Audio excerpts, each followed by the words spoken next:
Matt, the technical difficulties that we have endured just to record this episode, I think it's been worth it. You ready to do it though? I'm ready to do it. It's been a nice 24-hour wait. Let's get it on. Been your fault, but here we go.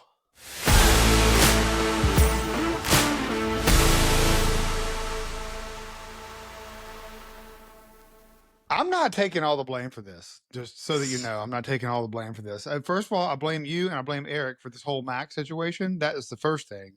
And we'll get into the rest later. This might be a whole podcast worth of arguing that we have to do about Just this. talking about like Apple versus Windows stuff. Yeah. Yeah. Hey, sound Yeah, off I in the am. comments if you're an iPhone or an Android home inspector. There you go. Hey, that could actually be a good segue for new home inspectors. What phone do I use? Well, it all depends on what inspection software you want to use. And here to talk about new inspector stuff today, Matt, we got a good guest on the show. Yes, we do. We have Ashleigh Flores from Horizon, Texas. Is that Horizon City? Is that what it is? Yes, Horizon City. Basically El Paso, correct? Yeah. Yeah. Very cool. Now, I'm excited to talk with you about how you got started in the industry and whether or not you can see the horizon in Horizon City or if it's just a myth. But we're glad to have you on, Ashleigh. Thank you so much for having me. I'm super excited. Oh, definitely us too. And we are going to kick things off with our usual drink of the day. But here's the thing, guys. We've had a little bit of pushback. I guess there's some teetotalers. No offense. If there are people out there that don't drink and this segment doesn't interest you, I'm going to try and start doing the thing in the show notes and descriptions where you can kind of like click forward to the segment that you definitely want to hear. But the drink of the day is just our little way of plugging our sponsor, Inspection Fuel, that's going to be coming up. When is it, Matt? That is September 8th through the 10th in New Orleans. And New Orleans. New Orleans. NOLA, baby. The Big That's Easy. right. Yeah. But we're looking forward to it. That's going to be a lot of fun. So sign up at inspectionfuel.com/register. And Ashleigh, because you're a guest on the show, you're going to get a free ticket to go. Awesome. Thank you. I can't wait. Yeah, definitely. So the way we do this, drink of the day, we grab a little something. Wait. My mom's calling. Should I answer that? I think we should. Let's get your mom on the show. You think I should answer? I should probably call her back. I'll call her back. I'll call her back. Then we could have her as a guest on the show. Matt's mom, welcome to the show. But anyway, Matt, since your mom called, what would you tell your mom that you're drinking right now? And was she the one who gave you your drinking problems? No, I'm kidding. That's another podcast. I would tell her I'm honest about my beverages with my family. I am, but today, if you're asking me what I'm drinking, I'd be happy to tell you. I am. I've been out of town for a bit, so I'm back, right? And so I'm back with a local drink here. This is made in Galveston. This is Galveston. I think it's Galveston Brewing Company. Tiki Wheat. Something I usually drink only when I'm in Galveston, but I found it here locally. And cheers, Tiki Wheat. Cheers to Tiki Wheat. Ashleigh, what are you sipping on for your inaugural drink of the day, ma'am? So I just have some Moscato, and then I throw like fruit or whatever I have like in there. It's perfect for summer. So it's almost like a white sangria, almost. Pretty much, just a little bubbly, little sweet thing going on. Very cool. I dig it. And I am sipping on little Cooper family, some Texas whiskey that was given to me by the one and only Matt Brady. That'd be me right here. This is supposed to do that. Cheers to you guys. Cheers. All right. So this is going to be hopefully that wasn't too painful for whoever, if they didn't have the ability to skip ahead. Yeah, I know. Seriously. Should we go on for another minute or so about it? No, I think we should jump right into it. So, Ashleigh, we're excited to have you on because one of the things that we get asked often is about new home inspectors. Where should they start? How do they start to build a social media profile? What tools do they get in the tool bag? What training should they do? What organizations and coaching groups should they join?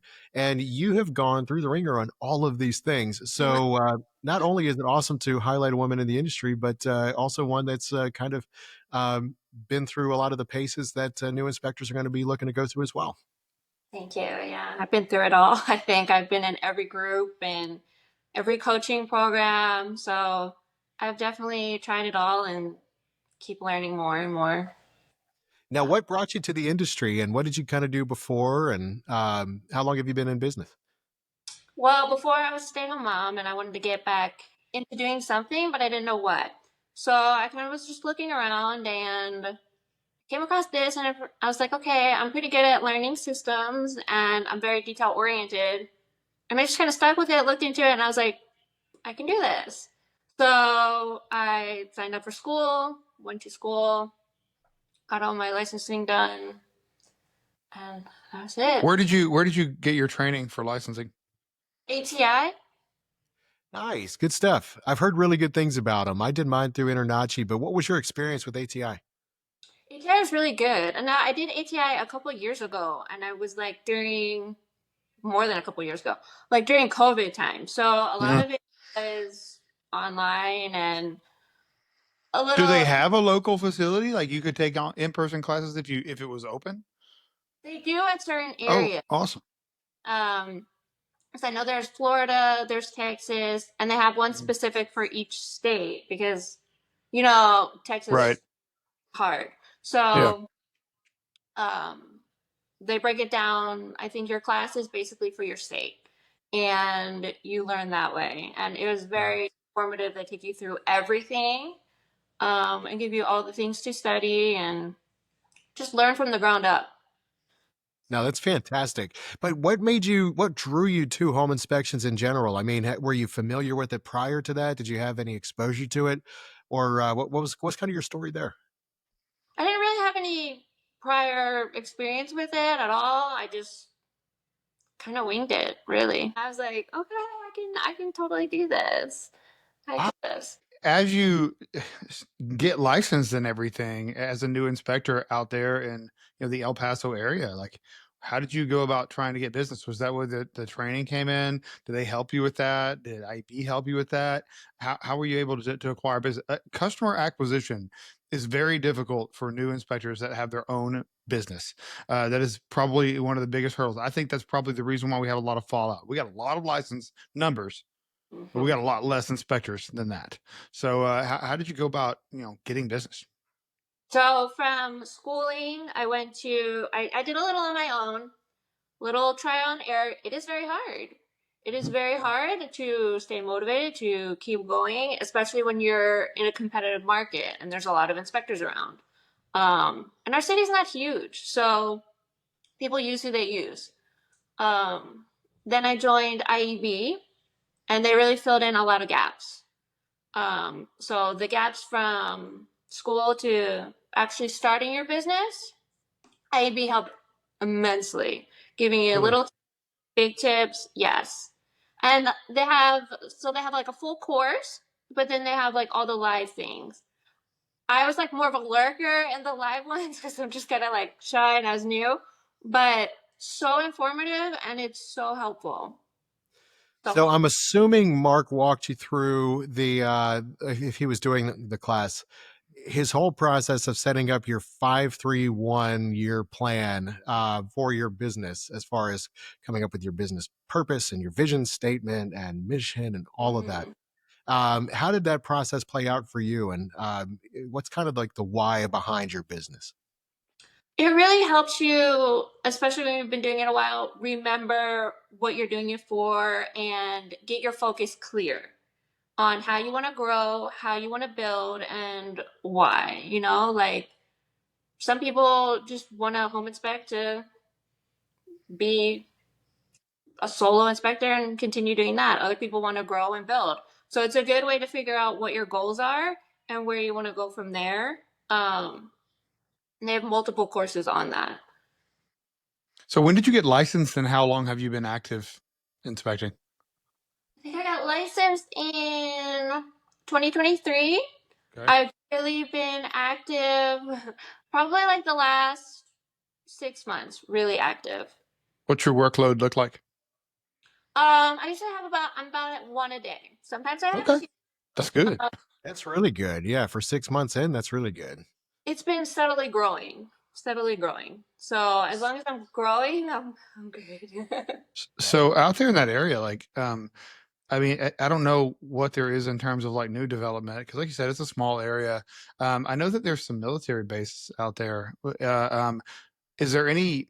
business to be had on the military base? I mean, I have heard those are some nightmare of homes. Like they're not in great shape. And I don't know. I mean, like obviously the military is probably not hiring anybody to go look at them, but I wonder if the people occupying them have the ability to bring in a private inspector to take a look at them and see what kind of shape they're in, because I've heard they can be pretty rough. Well, we don't. Yeah, we haven't done any of that. I don't know exactly what goes on military housing, but with the military being here, there is a lot of people buying, Yeah, and, yeah, and so it's constantly there's constantly people in and out, which is and good. yeah, yeah. A lot of new construction. A Oh, lot, really? Wow. So that's growing out there then. very That's much. interesting. It's almost like El Paso is just kind of expanding outwards towards where you are. Basically, yeah. So, and Horizon sits where from El Paso? Outside, right outside. I mean, Like it's east? yes, I maybe guess west is New Mexico, so there's or yeah, Mexico. there's So there's yeah, no east. there's north, which is New Mexico. Yeah. But yeah, it just we're far, little far out east, and things are just expanding that way. Now, are you super locked in on kind of just building your book of business locally where you are, or do you branch into El Paso? Do you go up into New Mexico? Like, how wide of a net did you decide to cast when you were starting out? First, starting out, I'm focused on El Paso, and then once I grow, once I get a little more steady, we can see where we'll go from there. I definitely want to, but I need to focus on one area right now, and once I get that down, I think that's a really good strategy, but that's also very interesting because like you live in a border town. Like I am licensed in Texas, right? There's no reason for me to get licensed anywhere else. I imagine New Mexico also requires licensing. yes, And so you'd have to get licensed in a separate state and be correct, dual licensed to be able to do both of them. But I mean, that's the interesting part about being in a border town. The other interesting part is I'm certain that there are other state regulations and codes that have, that differ from one state to another. That would be very interesting. But I imagine that, like the land it's still desert. So I mean, right, the type of construction out there is pretty much the same. It's all slab on grade and stuff, right? correct, yes. Yeah. No, that's awesome. Yeah, the I gotta say, like, and this isn't to be too much of a callback to previous ride along episodes, but the worst driving that I have ever experienced in my life, as far as weather goes. And listen, I grew up in Connecticut and lived 20 years in Virginia. I have dealt with winters. I have driven in all kinds of snow. I have never driven in snow as bad as in West Texas. I I went from, I guess, over near Carlsbad, New Mexico, and drove through El Paso. But those unplowed Texas roads, when you have three Yeah. to 4 inches of snow on Yeah. it, We don't know how I to was deal with that. I was white knuckling it like I have never experienced in the Northeast. It was so bad. The But good thing is it'll melt before Yeah, you'll still be worrying about it and then it'll be melted. right, then it's just moving down gone. Yeah, too. No one's going anywhere if there's snow. Yeah. yeah, You're the yeah, only one yeah. out there. I mean, so okay, but have you experienced inspecting like in like Texas winter yet, or what's that like? Not winter, and for the most part, we don't really get snow. We'll get flurries, but we don't really get snow like that. If That's we do, super rare out there. it's Yeah. canceled. It's no, no one's going out. No one's doing anything. Um, More we have like flash floods, so it'll be just rain randomly, a lot of it at one time. We had that yesterday, but other than that, it's just hot and dry, windy. No, it's the desert. Yeah. Well, I love that it waited to snow until I was driving for this You brought it. series. I was getting ready to film. I was driving to Phoenix, and yeah, it dumped just buckets of snow. Woke up with 3 inches on my RV that I had to drive. It was so bad. Crazy. But That sucks because it does not snow here. so Yeah. okay, what are some things that you Very do rare. run into, like trouble or not trouble wise, but what are some of the most major deficiencies that you're finding on the homes that you're inspecting in that neck of the woods? A lot of exterior things. Like this morning, because we had rain yesterday, um, now it dries up pretty fast. So there's not really puddles, but it's still there. So the exterior wall, I pushed on it and it just like at the bottom, Was it all out. stucco or?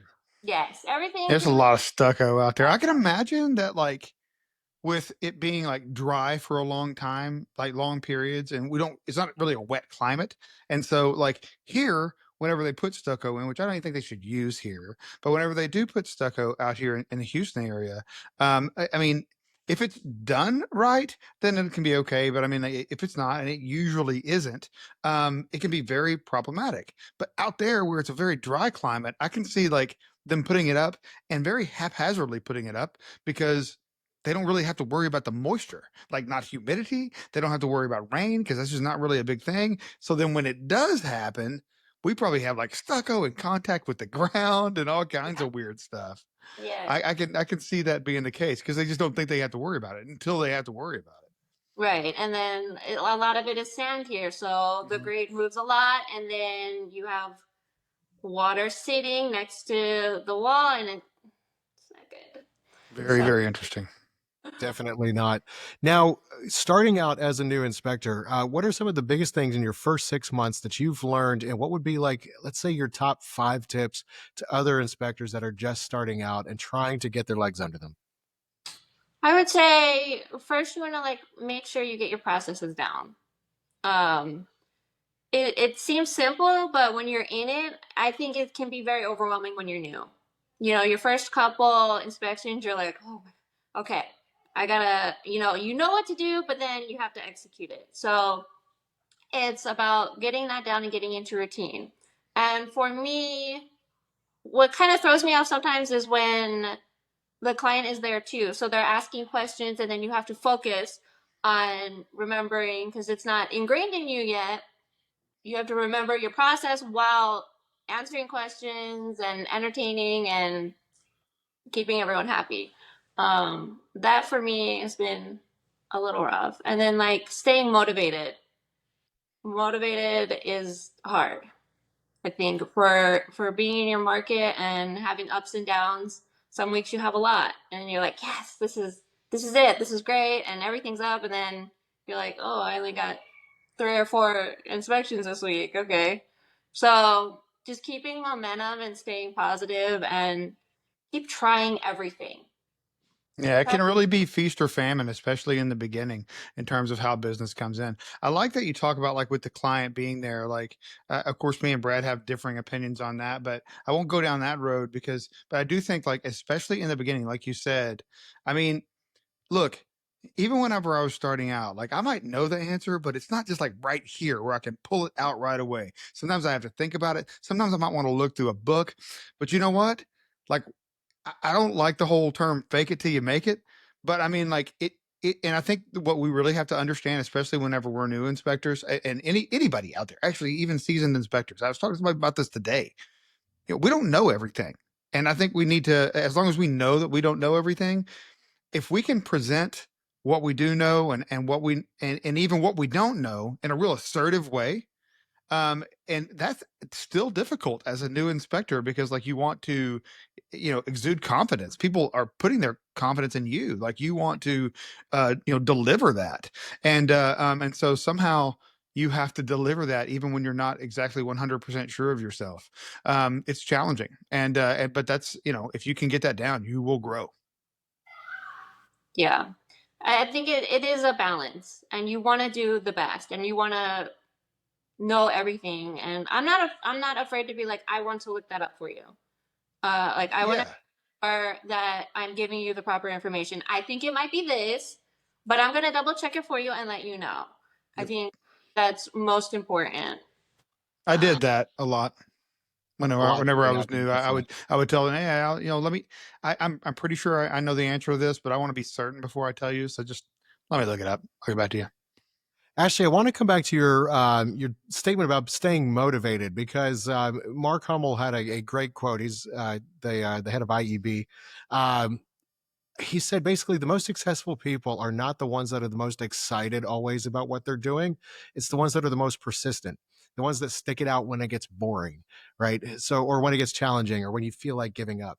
So, what are things that you do to stay motivated and to keep plugging along as you're working through your first year? I just keep going. On days when I don't want to do it, I do it anyway. I mean, like I don't have like Yeah. I just do it. I my last video didn't do good. Okay, well let's make another one. Well, I'm getting a lot of calls, so I'm probably hiring Google this week. Awesome. The next week, not so much. Okay, well, let's try and get some reviews. Let's try to figure it out. Just to constantly keep going, constantly different ways to improve, reach out to different realtors, whatever you have to do. I'll That's help you with that. fantastic. I'm here to grow and be here. So No, That's some definitely. grassroots stuff right there. Like if you get tired, just keep going. it's there's no I other love way. it. If you Yeah. stop, if you stop, then you're losing. Yeah, no, you're Exactly. right. Yeah, yeah. No, and I've noticed that your social media game is you're really doing a great job plugging away with that too. So tell everybody first of all where they can find you on social media. Anywhere, Facebook, IG, TikTok. I'm That's on. awesome. And what's your handle there on Closer the inspections. at Closer Look Inspections? All right, Yes. fantastic. Yeah. Well, guys, go give her a follow seriously because she's working her butt off. It's fantastic. It's been great seeing you rise up that way. Uh, Truly. Now, I want to ask about some of the goal setting that you've done this year.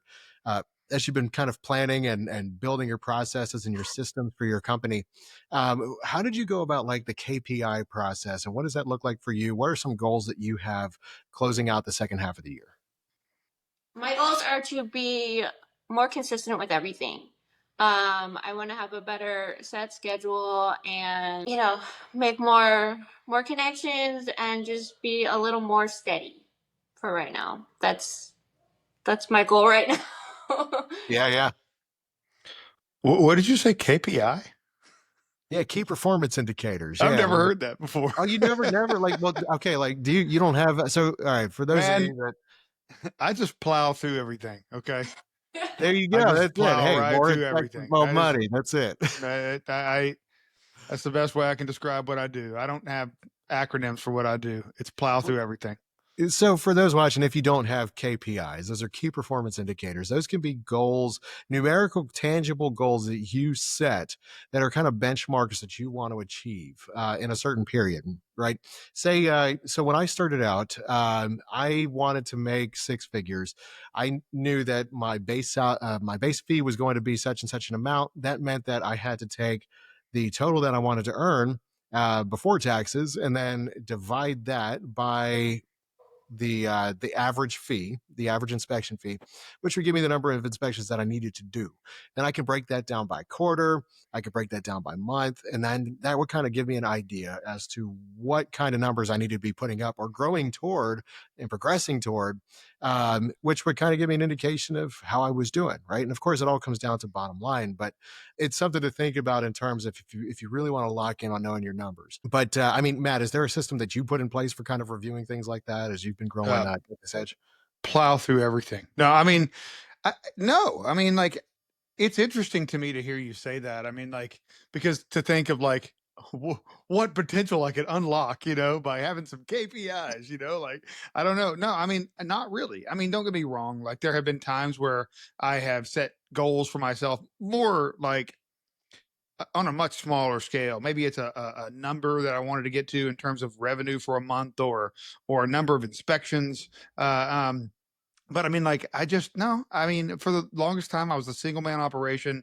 I didn't really know where the sky was. Okay, I didn't Sure. know where the limit was, and so I just kept going. And once I started getting booked, I would raise my rates, and then I would just keep going, and just literally plow through everything until all of a sudden I found somebody that said, "Hey, I want to come work for you," and I was like, "Hey, I want you to come work for me. Let me figure that out too." And then the next thing, and now I got another guy, and so like I mean, I don't want to say I don't have a plan, but I don't really have a plan.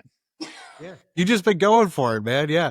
I feel like, but here's the funny thing, right? Like you have people that can sit here and nerd out about having a perfect business plan Yep. and, having it all down on paper, but there's no drive to execute and to follow through, right? Right. Because unless I feel like it's good to put both together if you can, but the people that end up being the most successful are the ones that just keep freaking going, like you guys have been talking about. Well, I mean, maybe, right? But I think like the natural order of business, like as I grow, if I get like another inspector or something, is to get somebody in my organization that has some KPIs, right?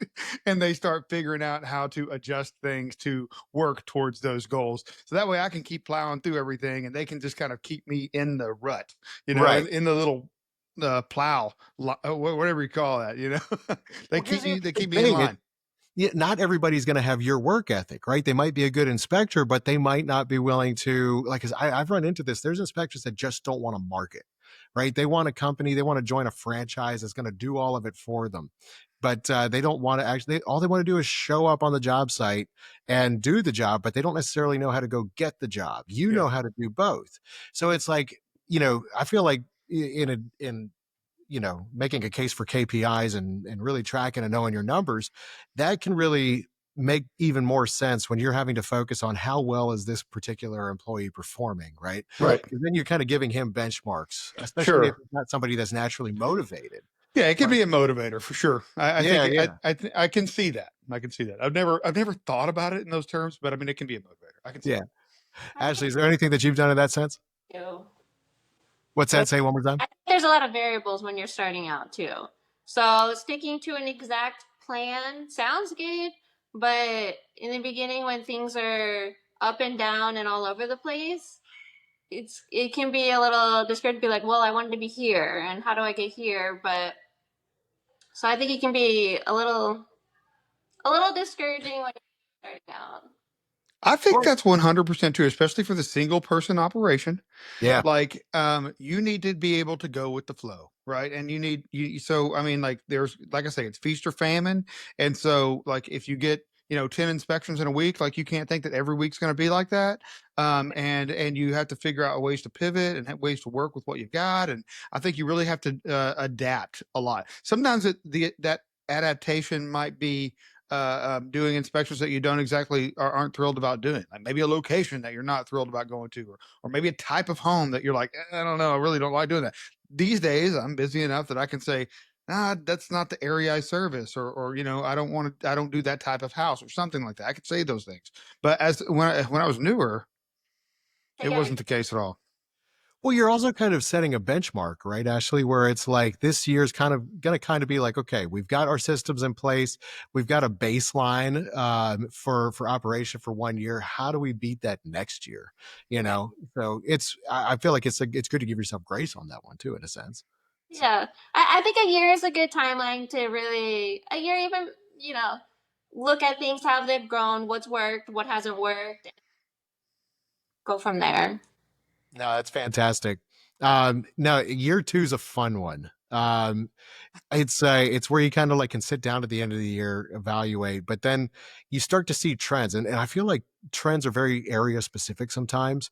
There's ebbs and flows in the real estate market. Spring market in most places that have a winter is always going to be heavier than end of summer when back to school starts, and then dead of winter. But then there's other places like Florida where it's just fairly kind of consistent, and things almost reverse when we've got snowbirds down here, but kind of learning, when the money comes in, when the money doesn't come in, how to adjust for when to save, when to tighten the belt, things like that. I feel like year two is kind of a great place to be figuring out some of that. But let's talk tools though, if we can pivot to that. Some people will look to join a franchise because franchises will kind of uh, pave the way for the inspector to get in the door as far as providing them with tools starting out. But what were some things that you were kind of looking to add to your kit? And what have you gradually been building up tool wise over the past year as far as things that you're using in the job site? I have all the basic tools, and I love my thermal camera. So right What thermal now, camera are you using? no, you're gonna make fun of me. No, I'm not. All right. No, I'm not. I just want to know. There's no wrong answer. No, I have the flare. Okay, I Flare. like. Which one? I don't know. I don't know which one it is. Well, now I am going to make fun of you. I'm not a techie person. It's got a letter and a number at the top of it. I'm curious. I'm just curious. Is it like, does it look like a cell phone, or is it like one that you hold like a? No, it's handheld. It's a The handheld. handheld one. Yeah, Okay, yeah. okay. I mean, just about every one of those I've picked up has been pretty good. I mean, like, the higher up you go, the more expensive it is, but the higher the resolution is, so they get better. It's like you get what you pay for and that kind of stuff. But Flair makes a really good product. So, all right, sorry to interrupt. I'm a thermal junkie. I'll get there. I'll get there. Oh yeah, you're good. You're already there. I mean, the fact that you are carrying. Look, any inspector out there is not carrying a thermal camera, I think is crazy. There is just way too much to be seen that we can bring to our clients' attention. So I mean, the fact that you are using thermal in your reports is enough for me. And honestly, I would rather somebody use one of the ones that attaches to your phone than use nothing at all. So no, you're doing great. I was just curious because I like that stuff. But go ahead. Other than that, I have just their basic tools: moisture meters, gas detectors, ladders. Like I don't really have anything fancy starting out super. Like I'm actively not like trying not to ask you which ones you have of all of those things right now. I'm You at pushing least it have down, the pushing it Phoenix down. flashlight. Phoenix, yeah, Phoenix is bomb. Well, yeah, what flashlight do you carry? I think it's a Phoenix. Dude, I I'm freaking gonna love say it. I'm gonna believe it's a Phoenix. Honestly, there's nothing more exciting to me than when like the newest Phoenix flashlight comes out. It's like this is like 5 million lumens, and I have to put my sunglasses on in the attic because it's too bright on the highest setting. Like that's how you know it's a dang good flashlight. And I don't ever pay attention to the new ones because I found what I need and what I like, and that's it. Which is what? It's the E35R, I think, is the one that I really do. I have one sitting around here. My gear's still in my truck because I literally just came home from work, but I swear I had one sitting around here somewhere. Nah, maybe not. But Probably over by that speaker that was screwing out the audio for you a know day. what? Yeah. I'm gonna show you that speaker up close and personal next time I see you. Perfect, man. Oh my gosh. So that's no, it sounds great, Ashley. I mean, it sounds like you've got your kit pretty well built out, but are you thinking about adding ancillaries in terms of radon or is sewer scoping even a thing that's done over in It is. It is. United? What? I haven't added that on yet. We'll see maybe next year. I know it is a thing here. But also that's one of the things IEB taught me was like focus on basics first. Yep, Get I down agree. because if you're trying to get your regular services down and then you have all these other products, your mind's gonna be too everywhere, especially when you sell to people. I So agree. I think that's a good because I mean, like you're learning about everything. When you tackle something new, like wait until you're not learning so much anymore. I mean, we're always learning. Like I don't want to act like we're not, but a bit of the job gets routine. Once you've done several hundred inspections, and you're like, "Oh, okay, this is I've seen most of the things that I'm going to see in my area, and so let me think about tackling on some type of uh, add-on service or something, learning something new. I think, but just give yourself space to do that. Now, I want to pivot back a little bit because we were talking about what like gear you use in terms of like phone or tablet or you know Android, Apple, whatever. So, what are you using to write your reports on? I bought an iPad for it, and I don't like it. Oh Okay, man, I feel like it's too clunky, and that I it's I just too have big to carry around, or on it everything. It's good. It's too big. I'm not a fan right now. man. I mean, that's the equivalent. Like what I'm carrying around, like would be like the equivalent of like a fax machine, like it's a Surface Pro. I don't have that here with me either. It's in my truck. But I mean like, it's bigger than an iPad. And it's really wild, but I think did you start out doing it on your phone? Yes. Yeah. No, I people do that. I am like the opposite of you in terms of like I can't imagine walking around with such a small device and doing it. But that's because I have been working on a large when I first started, I was literally just using a digital camera, taking pictures, making notes, and putting that stuff into a report later. It was terrible. Then I switched and started carrying around a bigger device and like kind of building the report on site using the camera that was on the device. Anyway, and that's just how I've done it ever since. And the convenience I felt like I had with that, and I don't even know if doing it on your phone was an option then. I mean, it probably was, but it wasn't very popular, and it's never been with the software that I use. So I've never really had that as an option. But I have demoed other stuff. I just can't imagine walking around with such a small device. Also, I'm admittedly I have my phone in my hand all day, so I don't yeah. Well, think I was going to say that's funny for somebody that like has such a huge following from using his phone. Yeah, but I don't want to work on it. I mean, not that kind of work anyway. Not. It's just it doesn't it doesn't compute. Yeah. Ashley, let's talk processes as well. So, when you were learning about the method of going through the home, what did you adapt? What did you take? Who have you kind of learned from, and what does your workflow look like now during the inspection? I just basically do what they taught us. We do here, like first turn all systems on, and then go inside room to room, clockwise or counterclockwise, whatever you want to do, Mhm. top to bottom. And that's what I do to just keep it steady, so you know you're hitting every room, every piece. Yeah, I mean, I think I've talked about my process too. Like, I think that there are some things I feel like you need to do, and it could be geographically like that could change. But like as far as like here and what I do, I feel like as long as you have a process, I think that's the most important thing. Like, I mean, mine's out there. People can watch it, they can see what order I do things in. But the most important thing I think about inspecting is having a process. If we just follow the same thing every single time, then that is going to position us to miss a lot less. I'm not going to say not miss anything because none of us are superhuman, right? But it's going to just, if we do the same thing every time, we are going to be catching or not missing many things.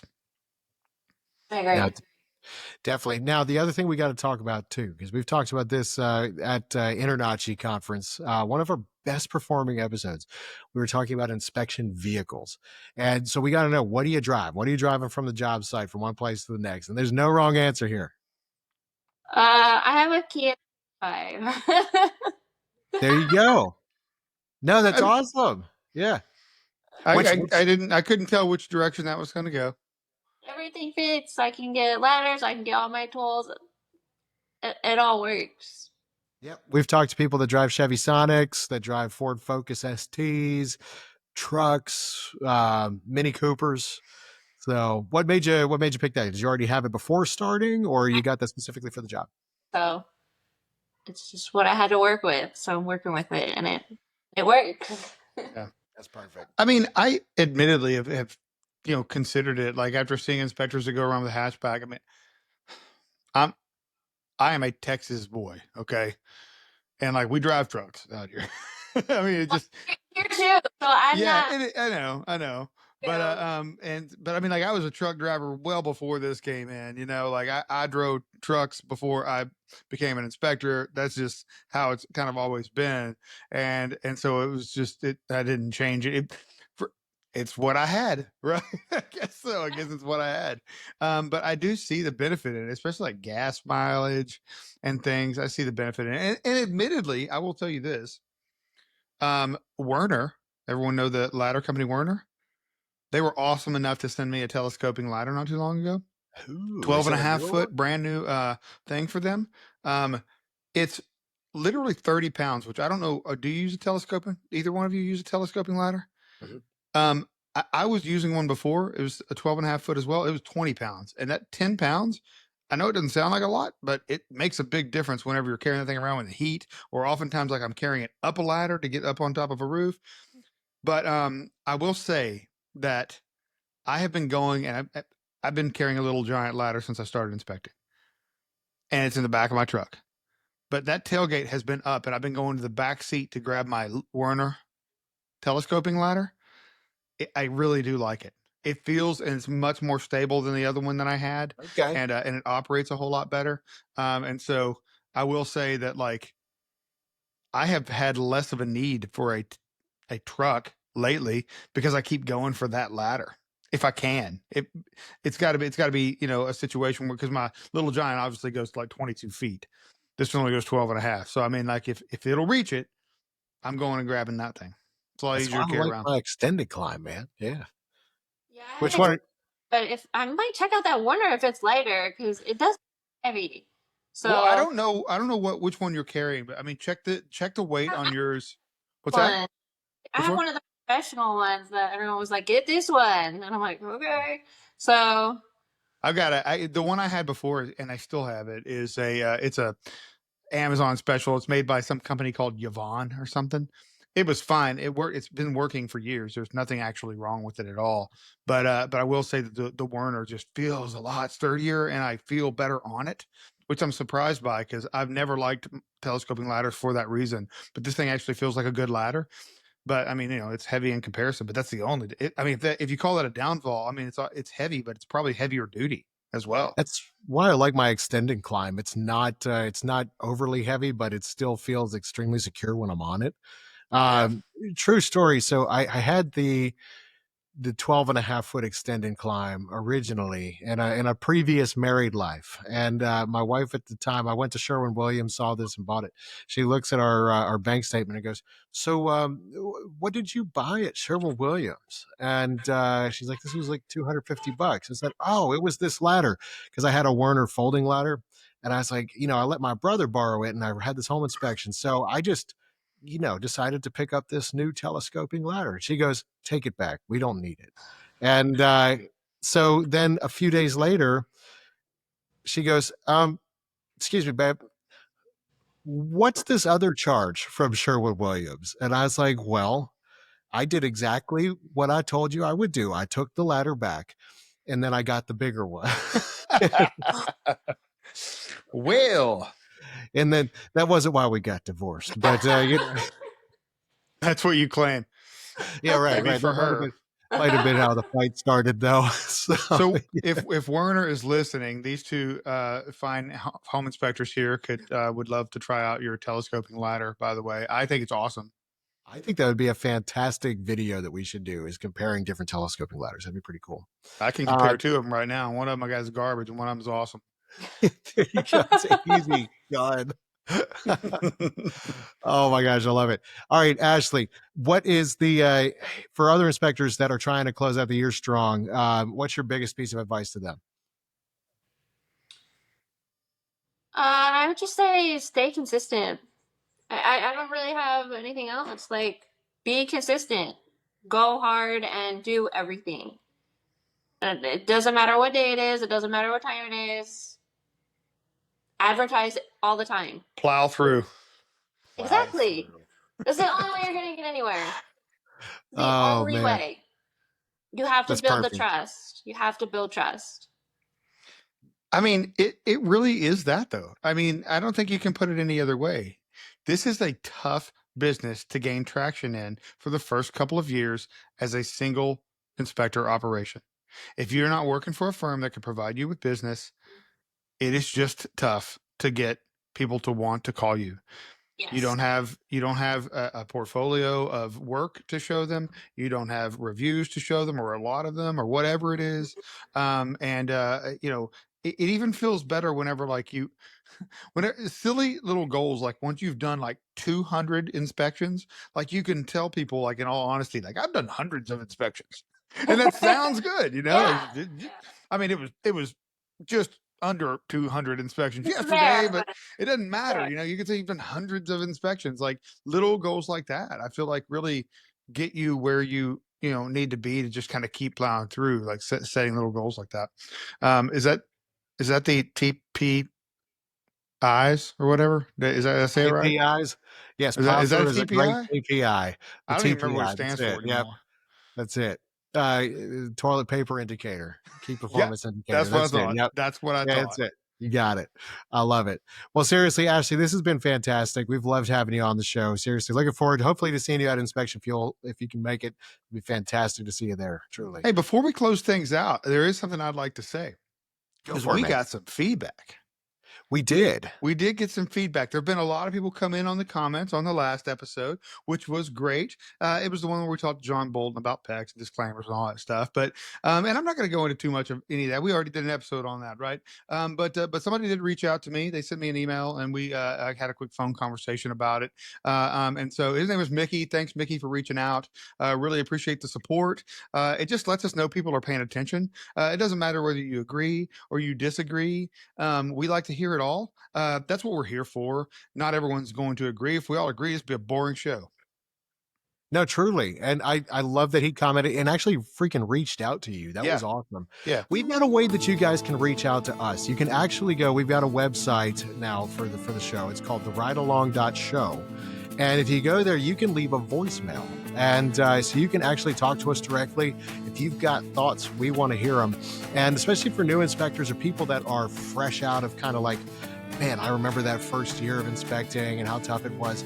If anything that Ashleigh's been talking about today resonates with you, drop a line in the comments, leave us a voicemail, give your best advice for home inspectors starting out, what they need, processes to put in place, things they need to be aware of. We'd love to hear all of it because we've all been there.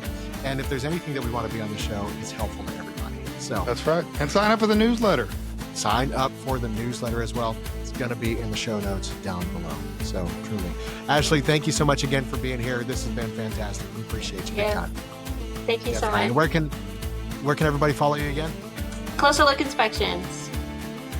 Closer Look Inspections. Go look her up, guys. Thanks so much. We'll see you right here next time on The Ride Along. The Ride Along. See you then.